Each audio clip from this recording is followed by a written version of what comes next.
भाषण या नेवा भएन नेवा खलास पहिलोपटक बिहाचना शिक्षण ठुलो चाहिँ यसले चाहिँ यहाँ नेपाली भाषा यहाँ लागि सीमा बनाइन्छ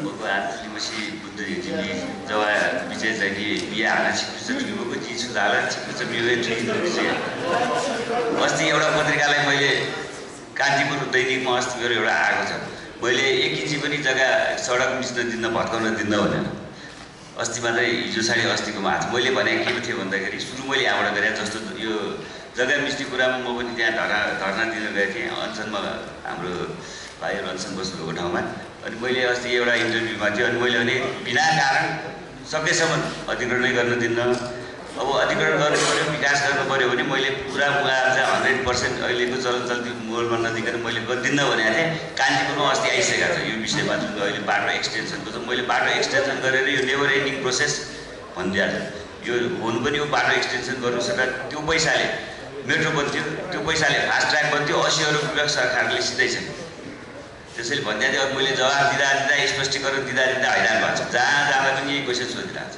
तपाईँ विकास गरिदियो बाटो एक्सटेन्सन गर्न नदिने एक इन्ची पनि भनेर त्यो म चाहिँ एकदम यो कुरामा समर्थनमा छु बाटो एक्सटेन्सन गर्नुहुन्न भन्नेमा मेरो 100% छ यो कल्चरको विषयमा छ भाषाको विषयमा त अब नवीन दाईहरू हामी एउटै पार्टीको उहाँहरू हाम्रो शैलेश हाम्रो गजेन्द्र हाम्रो विजय मालीजी हुनुहुन्छ हाम्रो नेमसिंह दाई एकदम मेरो भाषामा जे गर्नुपर्छ साथीहरूको सल्लाहले नेवा जागरण मञ्चलाई बोलाएर म मेरो भएपछि अब हुने त एक दुईजना मात्रै नै हुने हो ठुलो पार्टीको प्रतिस्पर्धा हो त्यसमध्ये मैले बोलाएर तपाईँहरूसँग हाम्रो साथीहरूको मार्फत मिटिङ राखेर तपाईँहरूको त्यो समस्या पनि एकदम छिट्टै समस्या तुरुन्तै गरिदिन्छु म त्यो लामो चौडाइमा जान्न के गर्छु भनेर लाखौँ जनताको म्यान्डेट लिएर गएपछि म पुरा 21मा डिसिजन गर्छु तर सल्लाह लिनुपर्छ जस्तो बस्ती एकीकरण मेरो अलिकति यसमा सोचाइ फरक छ मैले के भनेको छु भन्दाखेरि म त क्षेत्र नम्बर 8 मा बस्छु अब सांसद मेरो भाइ पनि मन्त्री अब म त्यहीँबाट महासमिति सदस्य हो धेरै घरहरू भत्किएको छ त्यो घरहरूलाई फेरि पुनर्निर्माण गर्न सकिरहेको छैन पैसा छैन ब्याङ्कमा लगे 10-12 जना साथीहरूलाई ब्याङ्कले भन्छ नियम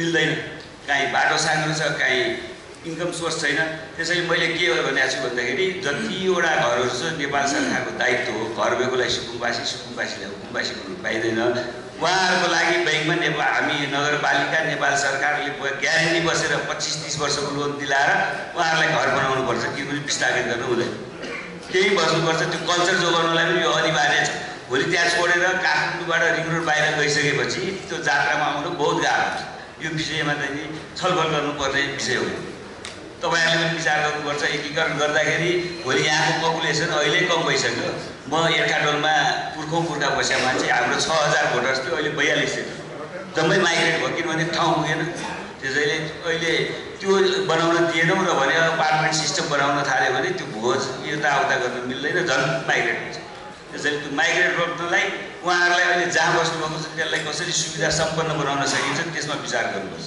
बाटो ठुलो त युरोपमा छैन चलेको छ हामी कहाँ यो भन्दा के 4 वर्ष अगाडि ठुलो भएको बाटो अहिले सानो भइसक्यो त्यसपछि अब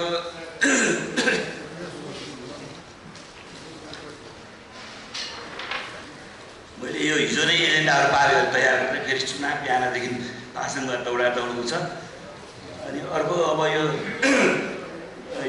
कल्चरको विषयमा कल्चरको जस्तो ढिमे बाजा नाचहरू जति छन् त्यो सबलाई संरक्षण गर्नको लागि मैले भनिसकेको छु गणेश मानसिंह बङ्गलादेवी पुरस्कार राख्छु जसले यो फिल्डमा काम गर्नु भएको छ उहाँहरूलाई प्रोत्साहन नगरिकन आम्दानी नभइकन यो धेरै लामो समय चल्दैन त्यसैले उहाँहरूलाई प्रोत्साहन दिनलाई उहाँहरूलाई आम्दानी दिनलाई एउटा विशेष कमिटी बनाएर उहाँहरूको आम्दानी पनि होस् यो प्रिजर्भ पनि होस् यो प्रमोसन पनि होस् किनभने मैले पनि भनेको छु यो यहाँको कल्चर भनेको नेपालको गौरव हो हामीले संसारले टुरिस्टले हाम्रो अनुहार हेर्न आएको होइन यहाँको काठमाडौँको ब्युटी र कल्चर हेर्न आएको त्यसको लागि विशेष उहाँहरूलाई संरक्षण गर्नुपर्छ र त्यो सिकाउने गुरुहरूलाई त्यो नाच्ने सिकाउने उहाँहरूलाई पनि हरेक साल हाम्रो आदरणीय नेता गणेश मानजीहरूको नाउँमा पुरस्कार राखेर उहाँहरूको आर्थिक सम्पन्नतिर पनि जानुपर्छ त्यो पनि हामीले भनिरहेको छौँ जम्मै ठाउँमा त्यो कल्चरको विषयमा अर्को हेरिटेजको विषयमा अब काष्ठ मण्डप बन्नु पर्थ्यो अब अमानतमा बनाउँदाखेरि कसको जिम्मामा बनाउने कुन अर्गनाइजेसन छ जसलाई अथेन्टिक गरेर नगरपालिकाले पैसा दिने अब नगरपालिकामा निर्वाचित भइसकेपछि नगरपालिकाले आफै वडा अध्यक्षहरू र स्थानीय व्यक्तिहरूको नेतृत्वमा चाहिँ नि कमिटी बनाएर एकदम बनाउने हो। स्वयम्भूमा अझ स्वयम्भूमा त नक्सै पास गर्दैन रे पुरातत्त्वले अस्ति एउटा कार्यक्रममा भन्दै थियो। तर अब यो त स्थानीय सरकार हो, नक्सा पास नगरपालिकाले आफै गर्ने हो। यदि उनीहरू मान्दैनन् भनेदेखि हामी आफै त्यो निर्णय गर्न सक्नुपर्छ, किनभने लाखौँ जनताको म्यान्डेट लिएर आउने मान्छेले पछि पर्नु हुँदैन। तत्काल जनताको समस्या समाधान गर्नुपर्छ। त्यसै अर्को मातृभाषा शिक्षाको भइहाल्यो। भूमि अधिक्रमण हजुर, भूमि अधिग्रहण त अघि नै मैले भनिसकेँ। भूमि अधिग्रहणमा त मैले स्पष्टीकरण दिँदा मैले धर्ना पनि दिएँ, बोले बुझ्छु होइन। अस्तिको कान्तिपुरमा आएको छ, मैले एकदम बोलिसकेँ। 1 इन्ची जग्गा लिनलाई पैसा चलन चल्ती अनुसारको मुआवजा दिनुपर्छ। मुआवजा नलिकन भूमि अधिग्रहण गर्न पाइँदैन।